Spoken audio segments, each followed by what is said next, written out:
여러분 추수감사 주일 이 가을에 여러분의 삶 가운데 감사의 찬양이 넘치시기를 축복합니다. 또한 연말까지 3개월이 남아있는데 그 기간 동안 여러분의 가정과 일터에 감사의 사건들이 넘치기를 축복합니다. 자, 오늘 본문의 18절 말씀 다시 한번 읽어보겠습니다. 시작. 모든 일에 감사하십시오. 이는 그리스도 예수 안에서 여러분을 향하신 하나님의 뜻입니다. 추수감사절은 한 해 동안 씨 뿌려서 추수한 것에 대해 하나님 앞에 감사를 올려드리는 절기입니다. 물론 한국적인 절기로는 추석이 2주 전에 지나갔고, 또 사르바 프로젝트를 통해서 교회적으로는 어려운 이웃 또 농어촌에 있는 성도들을 돕는 일을 오늘로 완료를 합니다.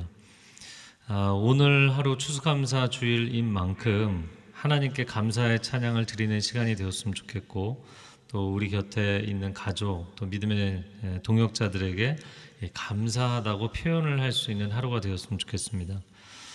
이스라엘 백성들이 하나님께 감사 찬양을 드리는 위대한 찬양시 대할렐 시편이다 이렇게 불리는 시편이 있습니다. 그게 시편 136편인데요.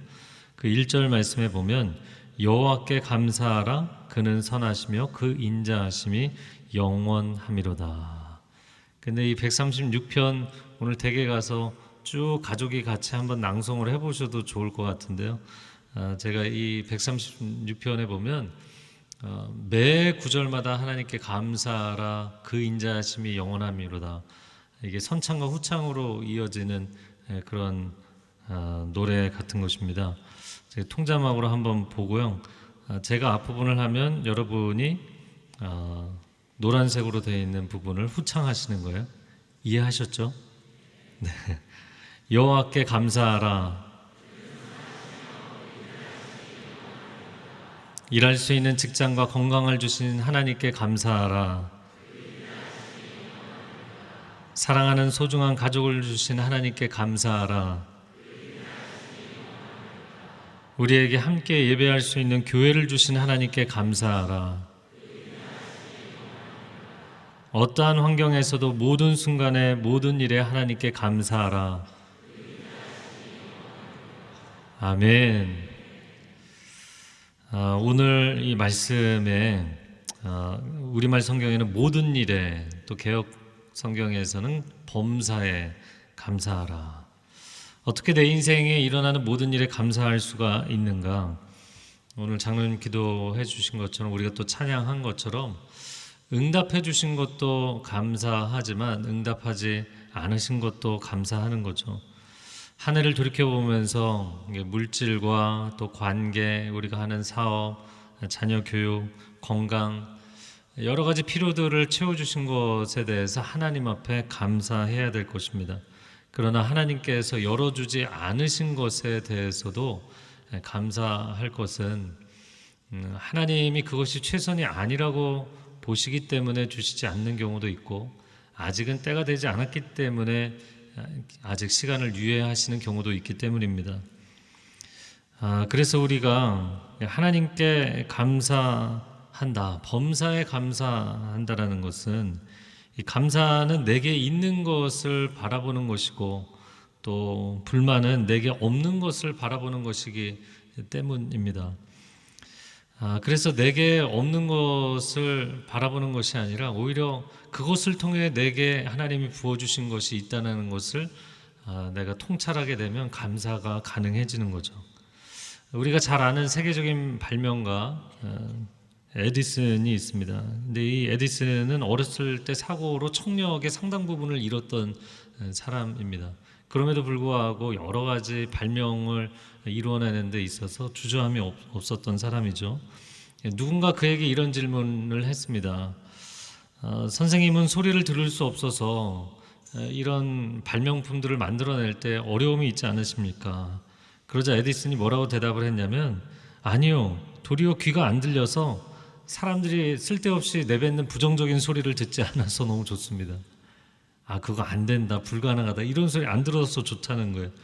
그리고 내 안에서 들려오는 하나님의 음성에 더 귀를 기울일 수 있어서 저는 너무나 감사하고 좋습니다. 왜 우리는 모든 것에 감사해야 되는가, 또 감사할 수 있는가? 두 번째는 내게 있는 그 어떤 것도 당연한 것이 없기 때문이에요. 그리고 우리가 누리는 이 모든 것은 하나님의 은혜로 주어진 줄로 믿습니다. 하나님께서 창조의 선물로 주신 푸르른 하늘도 드넓은 대양도 아름다운 자연 만물도 다 하나님의 선물이잖아요. 하나님께서 매일 눈동자같이 지켜 보호해 주시는 우리의 생명도, 우리 가족도, 그리고 교회와 국가 공동체도 그렇습니다. 그리고 나의 줄인 배와 마른 목을 늘 채워주시기 위해서 공급해 주시는 그 매일의 소중한 양식까지, 정말 그 어떤 것 하나도 당연한 것은 없기 때문입니다. 물론 지금 세계를 바라보면 전 세계가 요동치고 있습니다. 러시아 우크라이나 전쟁이 며칠째가 됐는가 이렇게 계산을 해보니까 오늘로 217일째가 되었더라고요. 그런데도 러시아는 종전할 생각이 없으니 이 전쟁이 어디까지 가겠는가 심히 우려가 되는 상황입니다. 국제 유가는 급등하고 또 환율은 치솟고 전쟁과 이상기후로 인해서 곡물 가격도 계속 상승하고 있잖아요. 이 팬데믹에, 전쟁에, 이 전쟁의 상황은 앞으로 세계 질서가 신냉전으로 들어간다 이렇게 보고 있는 거죠. 또 기후변화에 온 세상에 먹구름이 가득하고 우울한 시절을 지내고 있는 것입니다. 자, 그런데도 인류가 자성을 하지 않고 계속해서 지역 간의 국가 간의 힘겨루기로 가고 있잖아요. 우리가 이제 하나님 앞에 기도하며 나아가는 기도의 모범으로 예수님께서 우리에게 가르쳐 주신 주기도문이 있습니다. 근데 주기도문은 하늘에 계신 우리 아버지 이렇게 하나님께 올려드리는 파트가 있고 우리 인간의 필요를 구하는 파트가 있어요. 그런데 인간의 필요를 구하는 파트의 첫 번째 기도가 뭔지 여러분 아시나요? 오늘 우리에게 일용할 양식을 주옵소서. 한번 같이 해볼까요? 오늘 우리에게 일용할 양식을 주옵소서. 그 주님이 가르쳐 주신 기도가 굉장히 웅장하거나 영적이거나 그럴 것 같은데 아주 심플한 오늘 하루 먹을 양식을 제게 주십시오. 이게 별 위대한 기도가 아닌 것 같지만 이건 위대한 기도입니다. 우리가 요즘과 같이 조금만 세상이 요동을 쳐도 국가와 기업과 가정의 경제가 휘청거리고 있잖아요.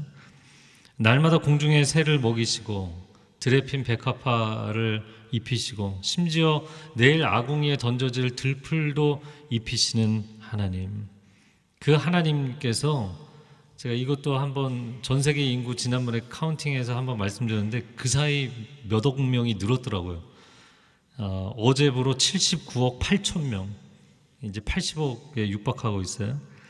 매일같이 하나님께서 이 80억 명에 육박하는 사람들을 먹이시고 입히시고 재우시고 있잖아요.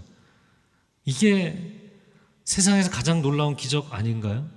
그러니까 오늘 하나님 우리에게 일용할 양식을 주옵소서는 가장 놀라운 기적을 하나님께 구하는 기도인 것이죠.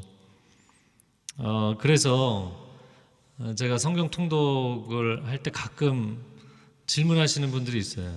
아니 그 40년 동안 광야에서 60만 명을 어떻게 매일같이 먹이냐, 말도 안 되는 얘기다. 그럴까요? 매일 80억 명도 먹이고 계시잖아요. 그러니까 40년 광야에서 60만 명을 어떻게 먹였는지가 믿음이 안 간다, 그렇게 생각하는 게 오히려 이상한 것이죠. 사랑하는 성도 여러분, 하나님은 은혜의 하나님이십니다. 하나님은 우리의 필요를 공급하시는 하나님이십니다. 온 세상의 이 수많은 사람들을 먹이시기 위해서 정말 곳곳에 먹을 양식을 다 저장해 놓으신 하나님, 이 하나님의 이 놀라운 기적적인 창조와 보존과 공급의 역사에도 불구하고 하나님의 존재 자체를 부정하는 이 시대의 인본주의 정책과 인본주의 사상과 인본주의 교육을 보면 참으로 가슴 아픈 일입니다. 그러나 성도인 우리들에게 이 감사는 마땅한 의무입니다.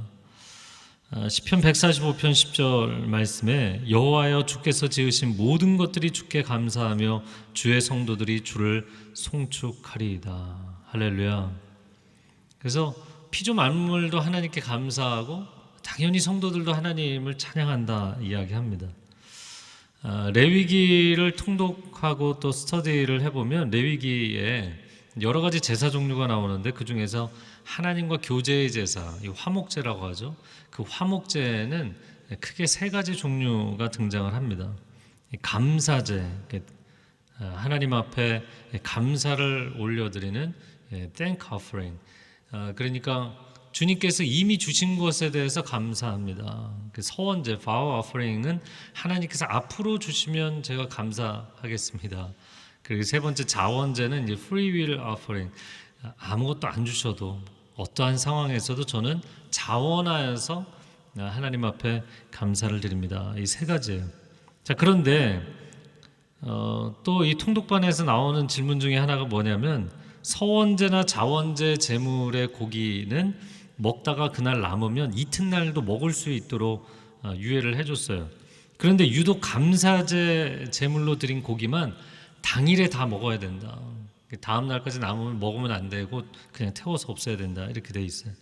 그럼 왜 그렇게 규정이 감사제만 엄격하게 하셨는가? 그것은 서원이나 자원은 헌제자가 스스로 먼저 하나님 앞에 의무가 아님에도 불구하고 하나님 앞에 드리겠다고 한 제사이기 때문이에요. 그런데 감사제도 사실은 화목제라는 개념 자체가 자원제이기는 합니다. 의무제는 아니에요. 그럼에도 불구하고 그 자원제 중에서 감사제는 하나님이 내게 베풀어 주신 것에 대해서 마땅히 당연히 감사의 반응으로 드려야 되는 것이기 때문에 엄격한 규정을 적용했던 거예요. 그러니까 이 감사를 다시 한번 정의를 해본다면 감사는 당연한 것이 아닌 우리 삶의 모든 것에 대해서 당연하게 드려야 되는 하나님 앞에 드리는 반응이다. 이렇게 얘기할 수 있겠어요. 내 삶의 모든 것이 어느 것 하나 당연한 것이 없어요. 다 은혜로 주신 것입니다. 우리가 호흡할 수 있는 공기도 또 이렇게 모여서 예배드릴 수 있는 처소와 교회 공동체도 함께 꿈을 꾸고 밥을 같이 먹고 대화할 수 있는 가족과 지인들을 허락해 주신 것도 다 하나님의 은혜의 선물인 줄로 믿습니다. 그래서 감사는 은혜의 최고의 파트너인 것이죠. 이 둘은 함께 가야 되는 거예요. 은혜의 동전의 이면에는 감사가 있어야 합니다. 우리가 은혜에 감사하지 않는다라는 것을 배은이라고 하는 거예요. 은혜를 등진다는 거죠. 근데 은혜에 감사하는 것은 사실 순리입니다. 그럼에도 불구하고 하나님께서 이 감사를 얼마나 기뻐하시는지 모르고 감사하는 사람들을 얼마나 좋아하시는지 몰라요. 그래서 시편 50편 23절 같이 읽어볼까요? 감사로 제사를 드리는 자가 나를 영화롭게 하나니 그의 행위를 옳게 하는 자에게 내가 하나님의 구원을 보이리라. 그대로 다시 보여주시면 감사로 하나님을 영화롭게 한다고 돼 있잖아요. 그래서 이 히브리 텍스트는 앞에 문장과 뒤에 문장이 똑같은 얘기를 표현만 조금 바꾼 거예요. 그러니까 감사로 제사를 드리는 게 행위를 옳게 하는 것이다. 마땅한 행위를 하는 것이라는 거예요. 하나님이 내게 은혜를 주셨으니까 당연히 감사하는 것인데 그러나 그 당연한 옳은 행위를 하는 자에게 하나님 뭐를 보여주신다고요? 그분의 구원을 보여주신다. 그러니까 또 다른 감사의 사건을 일으켜 주시겠다라는 말씀을 하시는 거예요. 하나님은 여러분이 감사를 표현하고 감사의 찬양을 할 때 기뻐하시는 하나님이신 줄로 믿습니다. 자, 오늘 본문의 18절 한 구절이잖아요. 다시 한번 읽어보겠습니다. 시작. 모든 일에 감사하십시오. 이는 그리스도 예수 안에서 여러분을 향하신 하나님의 뜻입니다. 네, 밑줄을 그어보시면 모든 일에 감사하십시오. 하나님의 뜻입니다. 밑줄을 그으시겠어요? 모든 일에 감사할 이유를 사도 바울은 한 가지 더 이야기했는데 하나님의 뜻이기 때문이다. 감사는 하나님의 명령은 아니에요. 그러나 하나님의 뜻입니다. 하나님께서 강요하시는 건 아니에요. 그러나 하나님의 뜻이라고 되어 있어요. 자, 이 하나님의 뜻은 무엇인가? 묵상을 하다가 떠오른 구절은 이제 로마서 12장 2절 말씀이에요. 하나님의 선하시고 기뻐하시고 온전하신 뜻. 그러니까 감사가 하나님의 뜻이라는 것은 우리가 하나님 앞에 하나님의 은혜에 감사하고 찬양하는 이 반응을 하는 것이 하나님이 보시기에는 그게 선하고 아름답고 온전한 것이라는 거예요. 할렐루야.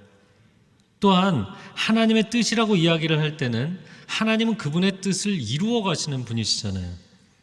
그러니까 범사에 감사하라, 그것이 하나님의 뜻이다라는 말씀은 지금 우리의 삶이 비록 불완전할지라도, 아직 우리가 원하는 것에 응답이 없을지라도, 또한 결핍의 상황 가운데 처해 있을지라도 하나님께서는 감사할 수 있는 아름답고 완전한 상황으로 궁극적으로 인도해 가실 거라는 거예요. 자, 우리가 감사하는 것 자체가 하나님의 뜻일 뿐만 아니라 그 감사하는 삶이 실제로 현실이 되도록 만들어주시는 것이 하나님의 뜻이라는 거예요. 그래서 감사한 거예요. 그래서 그 하나님의 선하신 뜻을 신뢰하고 기대할 수 있기 때문에 감사하는 거예요. 그러므로 감사는 또 다른 감사를 낳는 것입니다. 이 두 가지 원리, 하나님이 감사하는 자들을 기뻐하시기 때문에 합당한 행위임에도 불구하고 감사하는 사람에게 하나님의 구원의 역사를 일으켜 주신다. 하나님이 감사를 기뻐하시기 때문에, 또 한 가지는 그 감사를 기뻐하신다는 것을 하나님의 뜻이기 때문에 하나님의 뜻이 이루어지는 방향으로 가게 만드신다라는 거예요.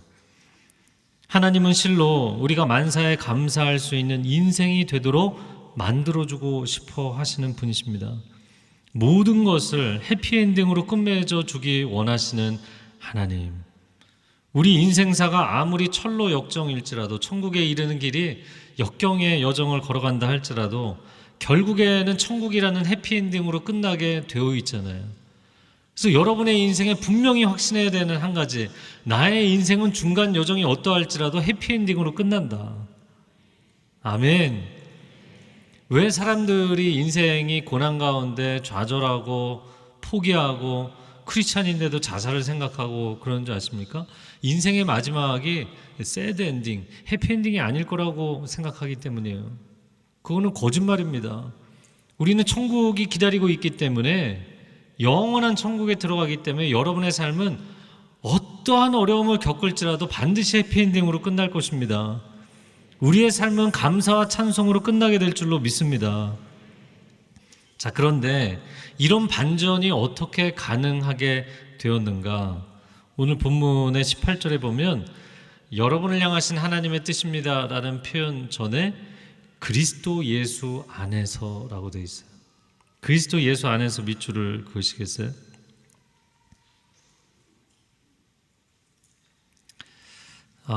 그러니까 우리가 예수 그리스도 안에 있기 때문에 이 반전이 가능해졌다라는 이야기를 하고 있는 거예요. 우리가 예수 그리스도 안에서 하나님의 구원의 영역 안에 들어가 있기 때문인 것이죠. 마치 하나님께서 노아 시대에 온 세상을 홍수로 심판하실지라도 방주 안에는 평안이 있고 구원이 있는 것이잖아요. 제가 어렸을 적에 잠실에 살았습니다. 거의 매년 여름이면 태풍이 오는 거예요. 요즘은 뭐 가을 태풍까지 오고 있는데, 이 태풍이 닥치면 몇 날 며칠 정말 푸른 하늘이 보이지 않을 정도로 많은 비가 쏟아집니다. 그리고 TV에서는 전국의 피해 상황을 알려주고 서울 시내 곳곳의 침수 지역들을 알려주고 밖에 나가는 걸 이제 주의하라 이렇게 얘기를 하는 거죠. 근데 어린 저는 하여튼 그 바깥 상황이 너무너무 궁금한 거예요. 그래서 엄마가 말리는데도 항상 작은 형을 꼬셔갖고 형을 부추겨서 이제 둘이 비옷을 입고 장화를 신고 우산을 받쳐들고 꼭 나왔던 기억이 나요. 그리고는 이제 잠실에 있으면 이제 한강이 바로 옆에잖아요. 한강으로 나가보면 여기저기 뭐 나무들이 쓰러져 있고 강풍이 불어서 뭐 우산도 뒤집히고 그런 시간을 경험을 합니다. 그리고 한강물이 막 차올라서 한강 고수부지까지 이제 붉은 물들이 잔뜩 밀고 들어온 거죠. 그런 장면을 보고 나면 그제서야 이제 한강을 보고 나서야 이제 겁이 나요. 그래서 이제 다시 집으로 들어와서 비옷을 다 벗고 뜨거운 따뜻한 물에 샤워를 하고, 그리고 나면 이제 추위에 이제 바깥에서 이제 떨다 왔으니까 엄마가 부엌에서 부추전, 김치전 부쳐주시면 그거 먹고 있으면요 그렇게 평안하고 감사할 수가 없어요. 할렐루야. 그러니까 바깥 세상은 뭐 지금 난리가 났잖아요. 그런데 나의 인생의 시간의 마지막은 결국에 내 아버지 집, 내 사랑하는 내 아버지 집에 갈 것이기 때문에 우리의 인생은 반드시 평안으로 끝나게 될 줄로 믿습니다. 오늘 18절 말씀에 그리스도 예수 안에서 너희를 향하신 하나님의 뜻이다. 하나님께서 우리를 향해서 가장 좋은 뜻을 갖고 계신 것을 이미 이루셨다는 거예요. 누구를 통해서? 예수 그리스도를 통해서. 그러므로 하나님, 내 삶은 지금 현재 긴장 상태에 있고 결핍 가운데 있고 고난 가운데 있지 않습니까? 하나님, 나의 인생을 향해서 하나님이 선하시고 기뻐하시고 온전하신 뜻이 있다 할지라도 아직 그게 현실이 되지 않았는데 저는 너무 기다리는 게 지칩니다, 어렵습니다, 이렇게 얘기할 수 있겠죠. 그러나 우리 인생의 최대 반전, 가장 근본적인 반전은 이미 일어났다는 거예요. 예수 그리스도 안에서. 할렐루야. 사망에서 생명으로 우리를 옮기신 줄로 믿습니다. 절망에서 소망으로 우리의 삶을 바꾸신 줄로 믿습니다. 그러므로 그 최대 반전을 이루신 예수 그리스도 안에서 이것이 우리를 향한 하나님의 뜻이라는 것을 신뢰한다면 우리의 삶 가운데 감사하지 못할 것이 없다라고 말씀하시는 거예요. 그러므로 하나님의 자녀들이여 낙심하거나 포기하거나 한탄하지 마십시오. 지금 경제적으로 힘들고 진로가 막혔을지라도 이미 하나님께서는 예수 그리스도 안에서 우리 인생의 가장 강력한 반전을 이루셨고 그 반전의 기초에서 우리의 삶을 결국에는 모든 것에 감사할 수 있는 인생으로 이끌어 가실 줄로 믿습니다. 그래서 크리스찬의 삼덕을 이야기할 때 믿음은 보이지 않는 것을 보는 힘이잖아요. 그리고 소망은 아직 이루어지지 않은 것을 바라는 힘이고, 사랑은 아직 사랑스럽지 않을지라도 그 사람을 품는 힘이잖아요. 근데 감사도 마찬가지입니다. 보이는 것, 이루어진 것, 또 사랑스러운 사람에 대해서만 감사하는 것이 아니라 아직 보이지 않을지라도, 아직 이루어지지 않았을지라도, 아직 사랑스럽지 않을지라도 그 상황에 대해서, 그 사람에 대해서 감사할 수 있는 것. 하나님 감사합니다. 저를 한번 따라해 보시겠어요? 하나님 감사합니다. 이 고백을 할 수 있는 것이 진정한 감사입니다. 여러분, 첫 번째 추수감사절의 유래를 잘 아실 거예요. 영국의 청교도들이 신앙의 자유를 찾기 위해서 목숨 걸고 대서양을 건너서 도착을 한 거잖아요. 근데 미국 땅에 이 신대륙에 도착해서 질병과 싸워야 됐고, 그 첫 번째 겨울에 추위와 싸워야 됐고, 절반가량의 사람들이 목숨을 잃게 됩니다. 남은 그 절반의 사람들도 거의 다 영양실조에 걸려 있는 거예요. 그러나 그들이 그 한 겨울을 지나서 땅을 일구고 씨를 뿌려서 그해 가을에 감자와 옥수수, 호박 등 결실을 거두게 되죠. 그럼에도 불구하고 가을에 결실을 놓고도 감사하지 못했던 것은 또 무서운 겨울이 찾아오고 있었기 때문이었어요. 그래서 이 살아남은 이 생존자들이 또 찾아오는 두 번째 겨울을 앞두고 그 가을에 곡식 추수를 해놓고 나서도 너무너무 불안해갖고 일주일을 금식을 했다고 합니다. 근데 그 일주일 금식을 하고도 불안함과 두려움이 가시질 않아서 또 일주일을 금식을 한 거예요. 그때 한 농부가 나서서 이야기를 했다는 거죠. 여러분, 우리는 이미 많은 가족과 친구들의 생명을 잃어버렸습니다. 그러나 감사하게도 하나님께서 이 땅에 소산을 주셔서 우리에게 이렇게 결실을 주셨는데 이제는 금식을 멈추고 하나님 앞에 기뻐함으로 감사하는 시간을 가졌으면 좋겠습니다. 그래서 함께 음식을 나누고 함께 사랑을 나누고 축복을 나누면서 그 첫 번째 감사절을 하나님 앞에 올려드렸던 것이죠. 여러분, 인생의 풍파가 너무나 심하고 이 세상이 갈수록 어려운 상황 가운데 들어가고 있기 때문에 이 가을, 이 겨울을 넘기기가 어려울 것 같다, 그렇게 생각되는 가정이나 기업들이 있으십니까? 여러분, 절대로 무너지지 마시고 하나님 앞에 기도할 뿐만 아니라 하나님께 감사하시기를 바랍니다. 그러면 하나님께서 모든 일에 감사할 수 있는 상황으로 여러분의 삶을 이끌어 가실 줄로 믿습니다. 또한 여러분 주변에 있는 사람들에게, 가족에게, 상황이 어려워질수록 사람이 마음이 좁아지잖아요. 아니요, 여러분 가족에게 감사를 표현하세요. 오늘이 중요합니다. 오늘 감사를 표현하세요. 그리고 여러분 기업을 하시는 분들은 또 함께하는 직원들에게, 또 거래처에 감사를 표현하세요. 이 감사를 표현하면 그 감사의 파장과 파도가 일어나서 하나님 모두가 감사하고 살아날 수 있는 길로 우리를 이끌어 가실 줄로 믿습니다. 이 시간 함께 기도하겠습니다. 사랑하는 주님, 감사합니다.